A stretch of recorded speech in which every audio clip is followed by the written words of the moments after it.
Amen. Isang mabiyaya at mapagpalang umaga po sa bawat isa, lalo tigit sa ating Panginoon. Isang pribilehiyo muli sa umagang ito umagamit sa pagpahayag ng kanyang banal at makapangyarihan salita.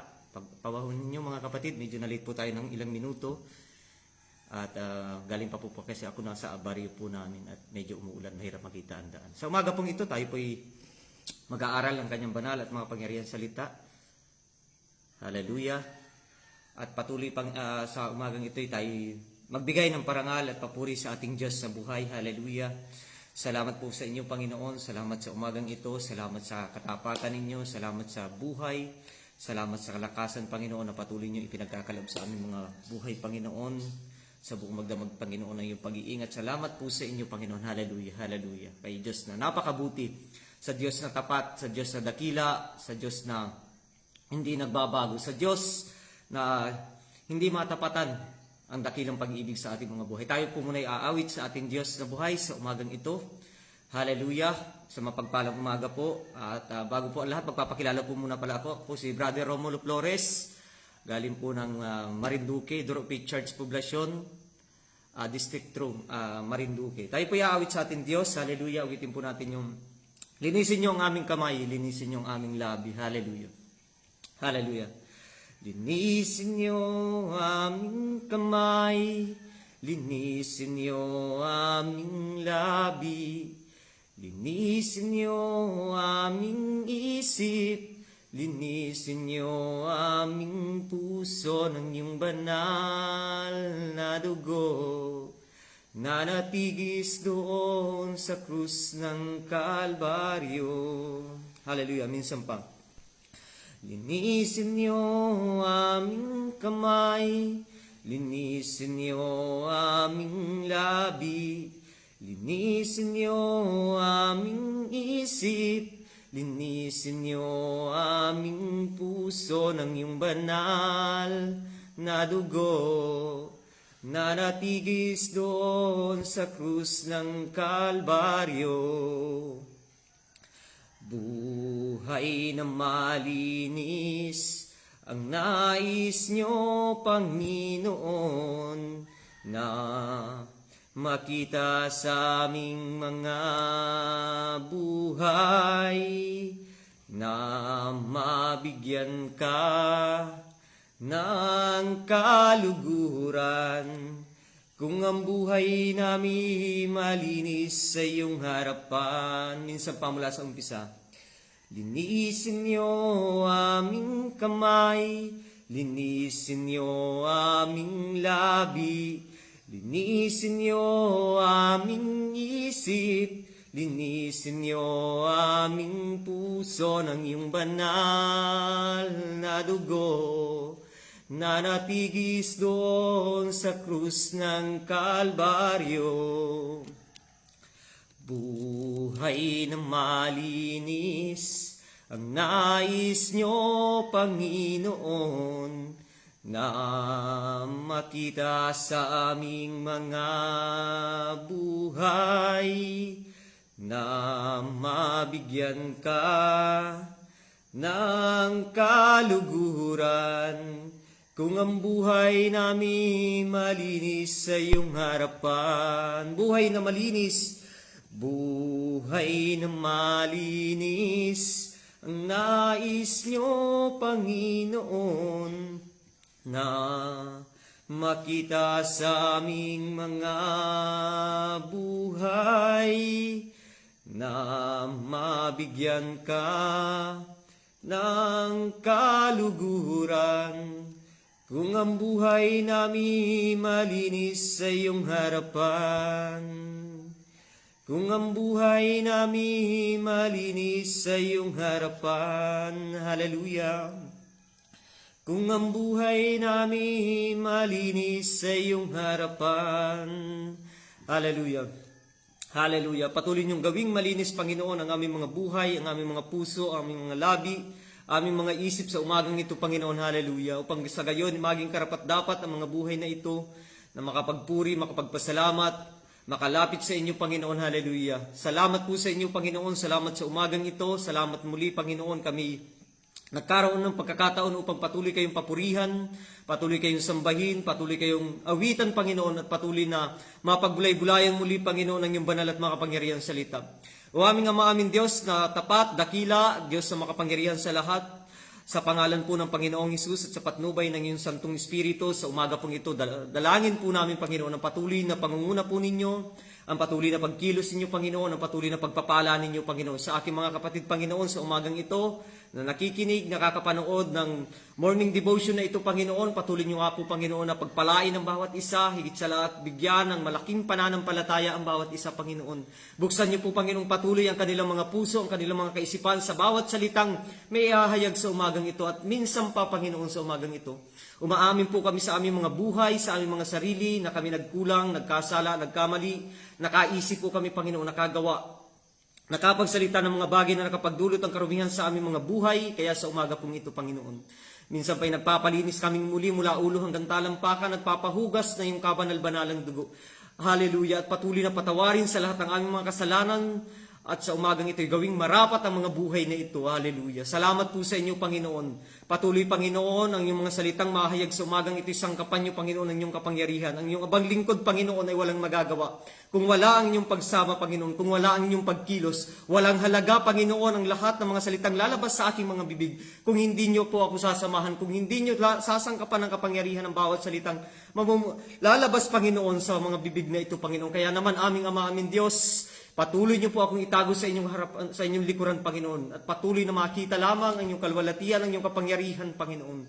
Dalangin ko sa aking mga kapatid sa umagang ito, Panginoon, sa lahat na maaabot, Panginoon, ng iyong mga salita, Panginoon, magbigay ito ng panibagong hamon, Panginoon, sa kanilang pananampalataya. Kalakasan espiritual, Panginoon. Patuloy, Panginoon, itong magbigay, Panginoon, ng pagrerema sa kanilang mga puso. Maisapamuhay po namin ito, Panginoon. Hallelujah! At patuloy aming Ama, aming Diyos, ang mga salitang ito, Panginoon, ay matanim sa pinakamatabang bahagi ng aming mga buhay, ng aming mga puso. Patuloy itong mamunga ng napakaraming pagbubunga, Panginoon. Hallelujah!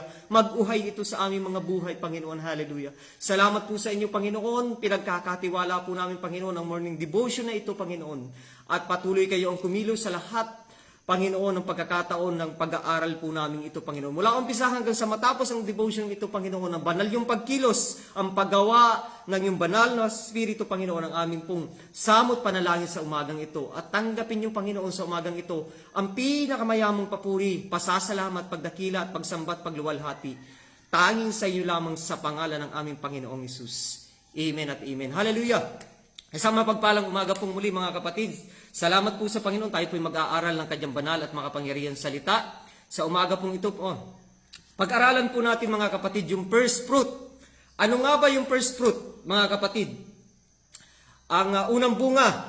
At dun sa mga bago pa lamang makakapakinig ng first fruit ay yung pananampalataya po natin, buksan natin yung ating mga puso, yung ating mga buhay. Makipagbukas po kayo sa akin sa aklat po ng Levitico chapter 3 verse 9 at ng Levitico 23 verse 10 at yung Kawikaan verse at chapter 3 verse 9 to 10. Ang sabi po rito sa aklat po ng Levitico chapter 23 verse 10, salitain mo sa mga anak ni Israel at sabihin mo sa kanila, pagka kayo nakapasok na sa lupain na ibinigay ko sa kanila, binigay ko sa inyo, at inyong nagapas na ang ani niyaon, ay magdala nga kayo sa saserdote ng bigkis na pangunang bunga ng inyong pagapas. Dako po tayo sa aklat po ng Kawikaan, chapter 3, verse 9 up to 10. Ano pong sabi po rito?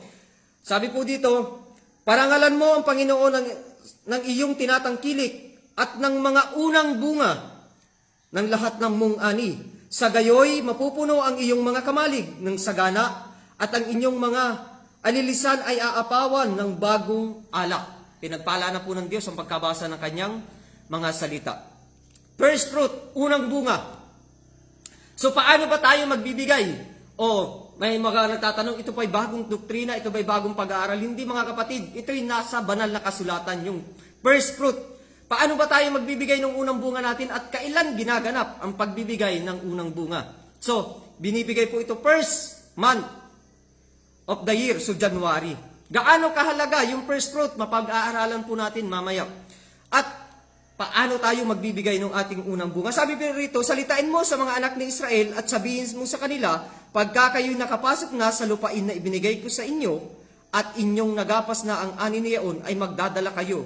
Nga kayo sa saserdote ng bigkis ng pinaka pangunang bunga ng inyong pagapas. Unang bunga, unang ani. Kung tayo ngayon ay hindi naman tayo, kung yung mga kapatid natin hindi naman nagtatanim o hindi umaani, may trabaho, maaring pwede nating sabihin na ito yung unang sweldo po natin, mga kapatid. At ano yung pagkakaiba ng tithes natin? Ika-10 bahagi doon sa first fruit, napakalaki po ng pagkakaiba. At maaring may magtatanong, ito ba'y panibagong pasanin na naman? Mga kapatid, walang pasanin sa atin kung tayo patuloy na sumusunod sa kalooban ng Diyos. Hallelujah. Yung mga Israelita ay inutusan ng Panginoon, ng ating Panginoon Diyos, na idala yung unang bunga ng kanilang mga ani, first fruit.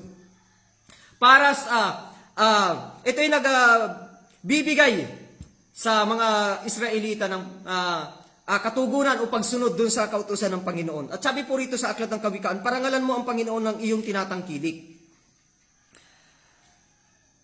At ang mga unang bunga ng lahat ng iyong ani. Sa gayoy mapupuno ang iyong kamalig ng sagana. Laging may pangako yung sinasabi ng Panginoon. Laging may pagpapala doon sa pagsunod po natin. Hallelujah. Ang first fruit po ay na-mention sa unang 5 libro ni Moses, from Genesis to Deuteronomy, ng 13 beses. At gaano ba kahalaga yung first fruit? Mga kapatid, hallelujah. Yung first fruit po natin, ay ito binibigay, sabi ko nga po kanina, sa unang buwan ng ating, sa unang buwan, sa loob ng isang taon. So ito ay kadalasang binibigay sa buwan ng January.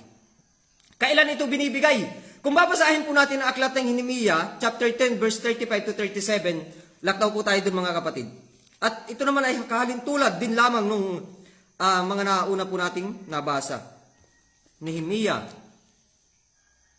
chapter, verse 10, 35 to 37. Kung paano at saan dinadala yung ating mga first fruit, 35 to 37. Sabi po rito, sa 35, at upang dalhin ang mga unang bunga ng aming lupa at mga unang bunga ng lahat ng bunga ng sari-saring puno ng kahoy, taon-taon. So, taon-taon daw pong nagbibigay. Kailan ito binibigay? Taon-taon saan? Sa bahay, sabi po rito, taon-taon sa bahay ng Panginoon. So, binibigay po natin sa house church. At upang amin dalhin ang mga unang bunga, 36, gayon din ang panganay ng aming mga anak na lalaki at mga hayop, gaya ng nasusulat sa kautusan, at mga panganay ng aming bakahan at sa aming mga kawan, upang dalhin sa bahay ng aming Diyos, sa mga saserdote na nagsisipa ng siwa sa bahay ng aming Diyos. So binibigay po ito sa house church, sa ating pinananambahan, sa mga men of God, doon sa nangangasiwa. So, sabi ko po kanita, saan dinadala? Sa tahanan ng Panginoon. Kanino binibigay? Sa house church. So tingnan po naman natin yung katangian nung ibinibigay na first fruit. Hallelujah. Ang pagbibigay po ng first fruit ay has no value or percentage. Wala pong sinasabi na amount. Ito ay ibinibigay kung gaano ito kahalaga para sa iyo. Gaano yung value na ibibigay mong first fruit? Hindi usapin dito kung gaano kalaki o gaano ka dami yung ibibigay mo. Ang usapin dito ay kung gaano yung puso po natin, mga kapatid. Kung gaano kahalaga yung ibibigay natin sa Panginoon. Hallelujah. At kung titingnan natin, yung pagbibigay doon sa first fruit, tingnan natin kung gaano ka-importante ito. Basahin po natin, sino ba yung nagbigay ng unang bunga? Basahin po natin, mga kapatid, sa aklat po ng Genesis, chapter 4, verse 3. Alam na alam ninyo itong talatang ito. Si Cain at si Abel. Kung paano sila nagbigay ng kanilang unang bunga. Aklat ng Genesis, chapter 4, verse 3, at nangyari ngang lumakad ang panahon, ay nagdala si Cain ng isang handog na mga bunga ng lupa sa Panginoon. Sino po yung unang nagbigay? Si Cain. At nagdala rin naman si Abel ng mga panganay ng kanyang kawan at mga taba ng mga yaon. At nilingap ng Panginoon si Abel at ang kanyang handog. Verse 5, datapwat, hindi nilingap ni si Cain at ang kanyang handog. At nag-init na mainam si Cain at namanglaw ang kanyang muka. Ano po yung pagkakaiba? Basahin po natin, unawain po natin yung pagbibigay nila ng unang bunga po nila. Sabi po sa verse 3, at nangyaring lumakad ang panahon na nagdala si Cain ng isang handog na bunga ng lupa ng Panginoon. Isang handog. Hindi sinabi po rito na yung unang bunga ng kanyang inani. Maaari doon sa kwento, hindi po nakasaad rito, maaring sinasabi po doon na may nakain na siya doon sa bunga ng kanyang tinanim. Ngunit tingnan niyo po yung verse 4. At nagdala rin naman si Abel ng mga panganay ng kanyang kawan. Napaka-importante, napaka-ganda nung talata. Ano po? Pinaka-panganay ng kanyang kawan. Ano pa po yung maganda rito? Ano pa yung bakit kinalugdan? Pinaka-panganay ng kanyang kawan at ng mga taba ng mga yun. Yung pinaka-mainam na bahagi ang ibinigay po ni Abel. Kaya naman nalugod ang Panginoon dun sa hain ni Abel. At sabi po roon, hindi nilingap ng Panginoon yung hain ni Cain. Kaya mga kapatid, sa pagbibigay, doon sa mga unang bunga ng ating ani, sa unang sweldo po natin, yung pinakamainam, yung pinakamahalagang value, yung may pinaka-value sa iyo. Sino pa po yung pinakamagandang example na nagbigay ng pinakamagandang value? First fruit. Aklat pa rin po ng Genesis chapter 22. Verse 2. Basahin po natin, si Abraham ang isa sa pinakamaganda ring binigay na first fruit. Aklat po ng Genesis chapter 22, verse 2. Paano nagbigay si Abraham ng kanyang first fruit? At paano pinagpala ng Diyos ang bansang Israel? Tingnan po natin. At kanyan sinabi ng Panginoon kay Abraham, kunin mo ngayon ang iyong anak, ang iyong bugtong na anak na si Isaac, na iyong minamahal.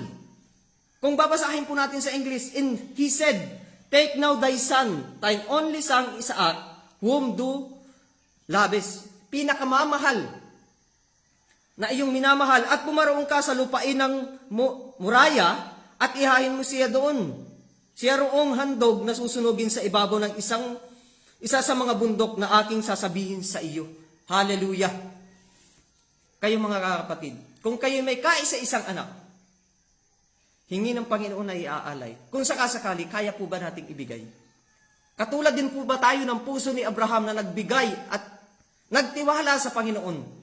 Nung ibinigay po si Isaac bilang handog, tingnan po naman natin kung kaano pinagpala ang Israel. Sabi ng Panginoon ng Diyos kay Abraham, ikaw ay gagawin kong ama ng maraming bansa. Pararamihin ko ang iyong lahi. Pero paano nagsimula? Yung katapatan, yung pagtatapat, mga kapatid. Yung pagsunod. Hallelujah. Isipin mo, 25 years inintay si Isaac bago nagkaroon, bago lumabas, bago maipanganak. At pagka ipanganak na, nung pinanganak na, hihingin. Isipin mo yun, napakatagal na panahon ng pag-aantay, 25 years, kung paano. At pagdating ng panahon, iaalay lamang pala. Pero yung pagtitiwala ni Abraham sa Panginoon ay nandun na lamang. Kaya naman, tingnan ninyo kung paano pinagpala ang bansang Israel ngayon. Kung titingnan natin, pag-aaralan natin, tingnan natin ang bansang Israel. Halos disyerto. Pero kung paano pinagpapala ng Panginoon sa mga pananim, napakaganda ng mga inaani sa bansang Israel.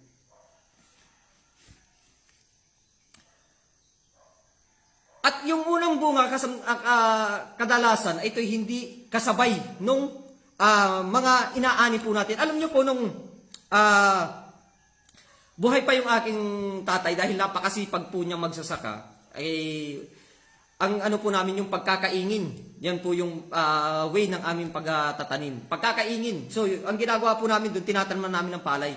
So, yung masukal na bahagi ng kabundukan, aming nililinis po yung sinusunog at ginagawang kaingin. So nagtatanim kami ng palay at nakikita ko sa kanya, mga kapatid, yung pinakamagagandang bunga nung palay, yung mga nauunang nahihinog, yung nauunang nahihinog ay sineseparate niya yun, kinokoleksyon niya po yun, inaanin niya pa isa-isa. At tinatabi niya yun bilang, ano po yun, tawag dito, bilang gagawing binhi sa darating na taniman. Ngunit sa mga Israelita, mga kapatid, hindi po nila tinatabi yun bilang panigurado dun sa darating na taniman. Ito po yung inaani nila isa-isa, yung pinakamagagandang uhay, yung mga unang bunga, yung mga unang nahinog, at ibinibigay po yun sa Panginoon. Paano? Bakit? Sa ganitong paraan po kasi pinapasecure natin sa Panginoon yung kabuuan ng ating taon. Once na nagbigay tayo ng unang bunga ng ating mga ani, pinapasecure natin, hallelujah, yung buong taon natin. At sa pagbibigay ng unang bunga, dito, nagpapahayag lamang tayo ng pagtitiwala natin sa Panginoon. Mga kapatid, hindi tayo prosperity gospel. Hindi tayo nagpapahayag ng sa ganitong pamamaraan ay yayaman tayo. Mali. Magiging mali yung paglapit natin sa Panginoon kung magbibigay tayo para yung intention natin ay yumaman tayo. Nagbibigay tayo sa Panginoon, nagbabalik tayo sa Panginoon dahil una na tayong pinagpala ng Panginoon. Dito, ang usapin po natin dito, yung unang bunga ay nagpapabanal doon sa mga kalahatang pag-aalay po natin. Kung babasahin po natin sa aklat po ng hallelujah. Roma chapter 11 verse 16. Sabi po rito, aklat po ng Roma chapter 11 verse 16. Ang sabi po rito, at kung ang pinakaunang bunga ay banal, gayon din naman ang lahat. At kung ang ugat ay banal, gayon din naman ang mga sanga. Kaya yung unang bunga po natin, yung first fruit natin, ay nagpapabanal dun sa kalahatang handog po natin. Anong pagkakaiba? Hallelujah!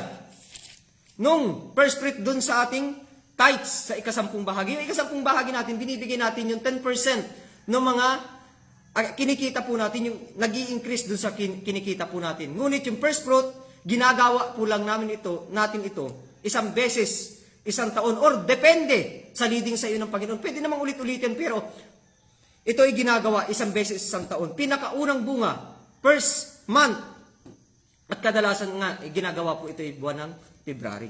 Ng January, sorry. Buwan po ng January.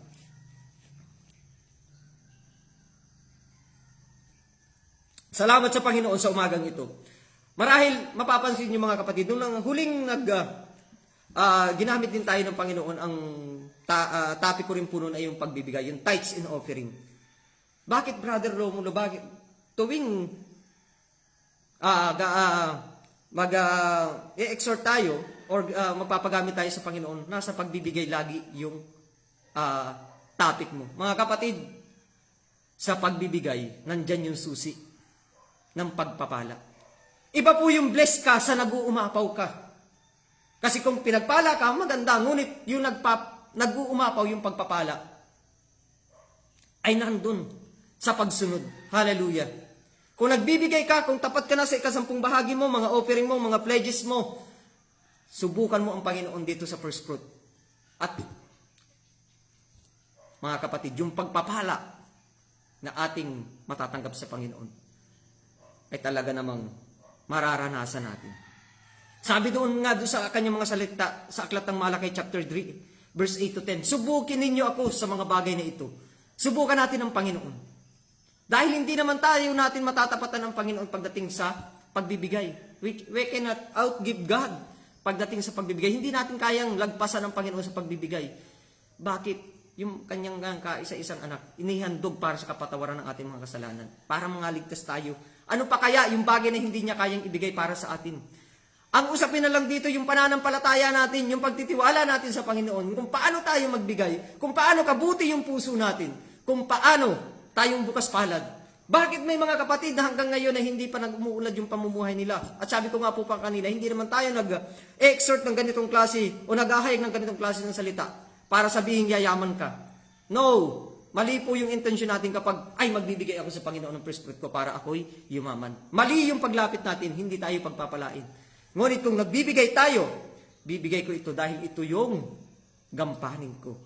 Bibigay ko ito dahil ito yung kinakagagalak ng aking puso. Hallelujah.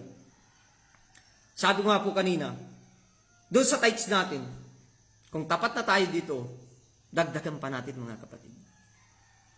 Alam niyo po, may nakapagtanong sa akin nung nalaman ako po ay nag-aaral ng sa extension po ng Bible School. Sabi sa akin, bakit magpapastor ka? Wala namang sweldo yun. So napangiti po ako. At nasabi ko po sa kanya, bakit? Sa lahat ba ng pagkakataon ng buhay natin na magtatrabaho tayo, kailangan nating may sweldo? Kilala ko ang Diyos na aking pinaglilingkuran. Ang Diyos ay hindi nagpabaya sa inyong lingkod. Hallelujah. Bakit? Tayo maghahanap ng sweldo. Kung kaya namang ibigay ng Panginoon yung lahat ng ating pangangailangan at higit pa doon sa pangangailangan natin, nire-reserve pa ng Panginoon. Hallelujah. Yung kakailangan natin bukas, susunod na araw, sunod na buwan, sunod na taon. Kung magtatapat tayo at susunod.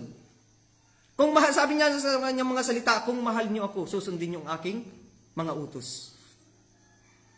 Kaya dapat laging tayo, open yung ating mga kamay. May mga nagtatanong, nagtatides naman po ako, Brother Romulo. Nagpe-pledge naman po ako. Tapat ba yung pag-iikapo mo? Tapat ba yung pagpe-pledges mo?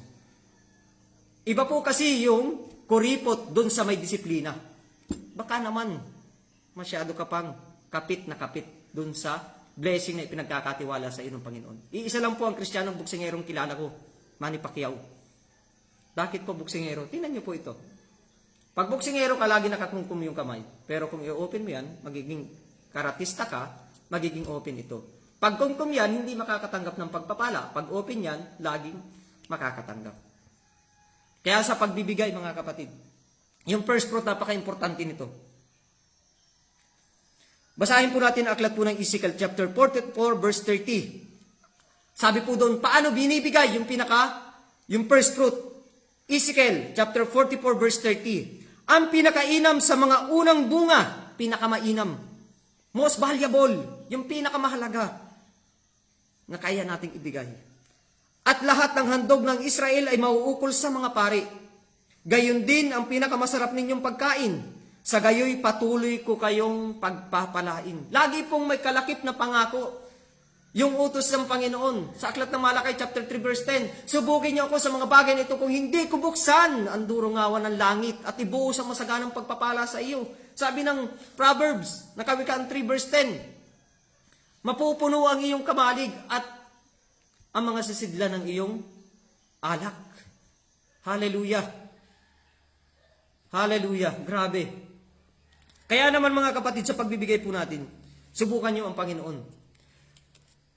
May nagtatanong, may mga nakapagtatanong, hindi ba bagong pasanin na naman ito? Mayroon na kaming tithes, may offering na, may pledges pa, may love gift pa. Ngayon may first fruit na naman, hindi ba bagong pasanin na naman ito? Mga kapatid, sabi ko nga kanina, hindi magiging pasanin ang pagbibigay sa gawain ng Diyos. Pagkat sa pagbibigay, nagkakaroon, nasususian mo yung masaganang pagpapala sana na ibibigay sa iyo ng Panginoon. Kulang lang yung ating pananampalataya, yung pagtitiwala natin sa Panginoon. Hallelujah. At sa buhay ko pong ito, minsan hindi ako pinabayaan ng Panginoon, hindi pinagkulang.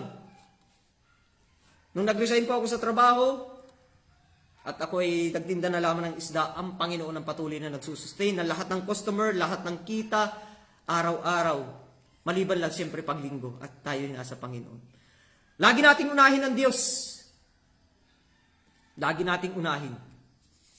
Sa lahat ng ating mga ginagawa, unahin natin ang Panginoon. Dagdagan pa po natin ng kaunting verses pa mga kapatid. Deuteronomy chapter 12 verse 6. Para mas mapalalim po natin siya. Deuteronomy chapter 12 verse 6. Ano pong sabi po rito? Sa verse 6, at doon ninyo dalhin ang inyong mga handog na susunugin, ang inyong mga hain, ang inyong mga kaisampung bahagi, ang mga handog na itataas ng inyong kamay, ang inyong mga panata, ang inyong mga kusang handog, ang mga panganay ng inyong bakahan at ang inyong mga kawan. Yun po, laging nababanggit, hindi po nawawala yung first fruit. Hallelujah.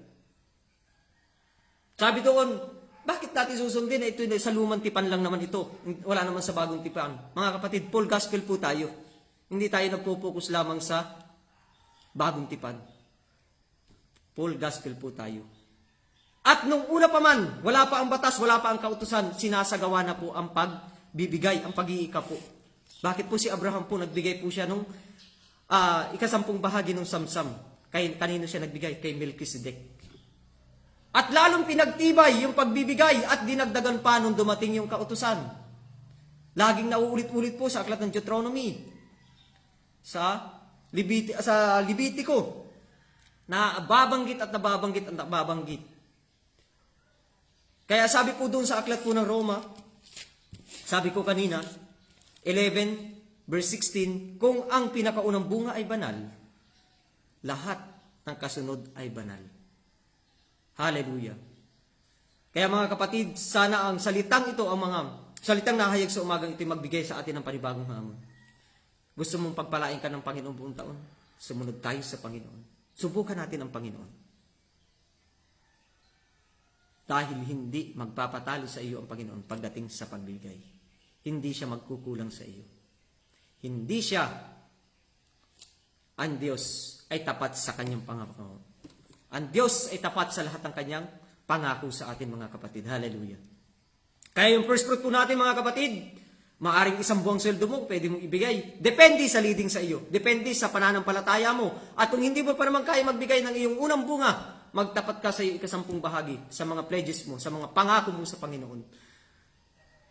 At kung ikay matagal na sa pananampalataya, matagal ka nang mananampalataya, at alam mo na, itong first fruit na ito, gawin natin ng buong puso, buong isip, buong lakas, at buong pagtitiwala sa Panginoon.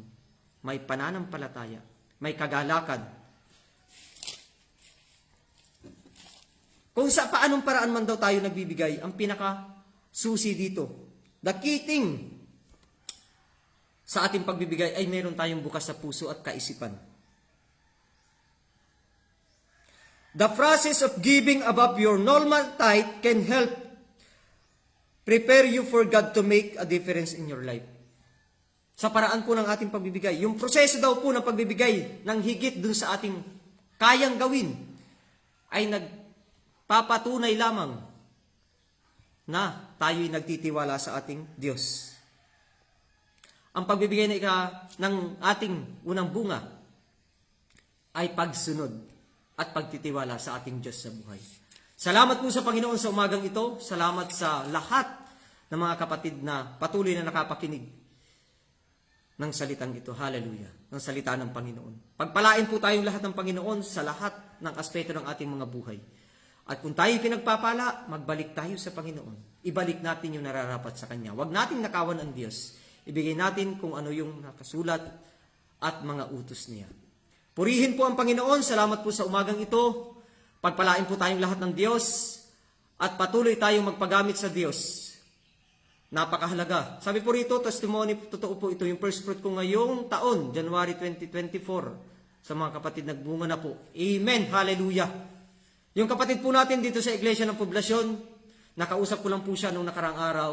At ito po kasi ay naitakel ko na po nung nakaraang linggo sa aming Sunday service. At talagang pinatutuon niya na, grabe bro. Siya po ay walang permanenteng trabaho, pero nakapila ngayon yung lahat ng mga tatrabahuhin niya. At binibigyan ko pa siya ng isang kanyang tatrabahuhin. Sabi niya, bro, baka hindi ko na kayang gampanan kasi nakapila na bro, yung lahat. Sinasalansan talaga ng Panginoon. Kung ikay tapat sa Diyos, sabi ko nga kami sa kanina, hindi magpapatalo sa iyo sa katapatan ng ating Panginoon. Napakahaba pa po sana nung ating pag-uusapan mga kapatid. Napakasarap pa sana ang pag-usapan. Kaya nga lang mga kapatid, limited yung oras po natin. Overtime na nga po tayo. Nangangalhati pa lamang tayo dun sa ating dapat pag-usapan. Kaya sa mga kapatid, ako'y nagbibigay ng hamon sa inyo, ibigay ninyo yung unang bunga sa taong ito. Ibigay kung saan tayong church kumakain ng salita ng Panginoon, ibigay po natin yung nararapat. Salamat sa Panginoon, salamat sa umagang ito. Salamat sa kanyang katapatan, sa kanyang kadakilaan, patuloy na mapuno ng kagalakan ng ating mga puso. Let the peace ay patuloy na mag-multiply sa ating buhay. Joy and grace from the God ay patuloy na mag-multiply sa ating buhay. Tayo po'y manalangin sa umagang ito. Hallelujah. Hallelujah, Jesus. Hallelujah. O, salamat po sa inyo, Panginoon. Salamat po aming Ama, aming Diyos. Salamat sa katapatan ninyo sa aming mga buhay. Kayo, Diyos, na tapat sa inyong mga pangako, tapat sa inyong mga salita, na kailan may hindi nyo kami pinabayaan, kailan may hindi nyo kami iniwan, kailan may hindi nyo kami pinagkulang, Panginoon, lalo't higit sa inyong mga anak na patuloy na nagtatapat sa inyong gawain, Panginoon. Hallelujah. Salamat po sa inyo sa umagang ito. Dalangin ko sa aking mga kapatid na patuloy, Panginoon, na yung kanilang mga puso, kanilang mga buhay, kanilang mga isip, Panginoon, ay patuloy nyong pagyamanin, Panginoon. Hallelujah. Yung kapayapaan, yung kagalakan, yung pagbibigay, Panginoon, ay patuloy po namin maisagawa, Panginoon, sa aming mga buhay na nandun yung banal na pagkatakot at nandun yung pag-ibig, Panginoon. Hallelujah. Hallelujah. Patuloy, Panginoon, pagpalain mo aking mga kapatid sa umagang ito. Dalangin din po namin, Panginoon, sa umagang ito. Ang banner po, Panginoon, ng Door of Faith Church. Lahat po, Panginoon, ang namiminuno po, Panginoon, sa organization ito. Pastor Joseph Masaredo, pagpalain mo po ang kanyang buhay. Patuloy mo po siyang ingatan. Patuloy niyong katagpuin, Panginoon, ang lahat ng kanyang pangangailangan. Protectionan niyo po siya, Panginoon, mula ulo hanggang talampakan. Bawat takbong ng kanyang mga paa. Bawat hayo niya, Panginoon, bawat pupuntahan niya, maging pagpapala po siya, Panginoon. Pagpalain mo siya at ingatan. Kanyang asawa, Panginoon, kanyang buong sambahayan, sa lahat, Panginoon, ng kapastoran, mula District 1 hanggang District 9, Panginoon. Pagpalain niyo po silang lahat, Lord God, hallelujah. Pagpalain mo po ang Ma'am Baby Quijada, na patuloy, Panginoon, sa kanyang buhay, bigyan niyo pa siya, Panginoon, ng buhay, mahabang buhay na may paglilingkod sa inyo, Panginoon. Pagpalain mo siya, katagpuin mo ang kanyang pangangailangan, lahat, Panginoon, sa bawat misyon na kanyang pinupuntahan. I-bless mo po, Panginoon, ang lahat ng kapastoran, Panginoon. Pagpalain niyo, Panginoon, yung lahat ng kanilang tinatangkilik, lahat ng kanilang trabaho, negosyo man ang merong sila, Panginoon. I-provide niyo, Panginoon, ang lahat ng customer, Panginoon. I-provide niyo, Panginoon, ang lahat ng pangangailangan ng inyong mga lingkod. Salamat po sa inyo sa umagang ito, sa aking mga kapatid na dumaranas sa mga pagsubok sa umagang ito. Pagpalain niyo po sila, Panginoon. Patuloy mo silang bigyan ng kalakasan, ng karunungan, higit sa lahat ng lakas na loob upang patuloy na mapagtagumpayan anumang pinagdaraanan nila. Sa lahat ng may mga sakit, Panginoon, karamdaman, you're the Jehovah Rapha, Panginoon. Kay Diyos na nagpapagaling, kay Diyos na manggagamot, Panginoon. Talastas mo, Panginoon, ang lahat ng bagay sa aming mga buhay. Kaya, Panginoon, sa umagang ito, patuloy po namin pinagkakatiwala, Panginoon, ang aming mga buhay sa inyo, Panginoon. Pagpalain niyo po ang buong araw na ito. Pagpalain niyo ang aking mga kapatid. Patuloy aming Ama, aming Diyos. Proteksyonan niyo sila, Panginoon. Sa lahat, Panginoon, na naaabot ng pag-aaral, Panginoon, morning devotion na ito, Panginoon, maging pagpapala ito, Panginoon, sa lahat ng makakapakinig, Lord God. Panibagong hamon at kalakasan, Panginoon, ang maibigay ng iyong mga salitang nahayag sa umagang ito, at patuloy, Panginoon, ang mga salitang ito, Panginoon, ay mag-uhay, maisa pamuhay po namin, magbunga sa aming buhay pananampalataya. Salamat po sa inyo, Panginoon, ang lahat ng bagay ay patuloy po namin sa inyo pinagkakatiwala, at lahat ng aming panalangin sa umagang ito, Panginoon, ay patuloy, alam namin, Panginoon, tinugon nyo na ito, Lord God. Sa pagbigay po namin ng aming unang bunga, Panginoon, patnubayan nyo kami, bigyan nyo kami ng pusong may pagtatapat sa inyo, ng pusong may kagalakan at may pag-ibig sa pagbibigay. Purihin kayo, aming Ama, aming Diyos, luwalatiin, Lord God, ang iyong dakilang pangalan, sa pangalan ng Panginoong Hesus. Amen at amen. Salamat po sa Panginoon, pagpalain po tayong lahat, at sumainyo, mga kapatid, ang pagpapala, kagalakan, kapayapaan, at ang kahabagan ng Panginoon ay patuloy nating maranasan. Purihin po ang Panginoon, sa Kanya po ang pinakamataas sa papuri. Muli po, Brother Romulo Flores po, mula sa District 2, Marinduque. God bless, mga kapatid.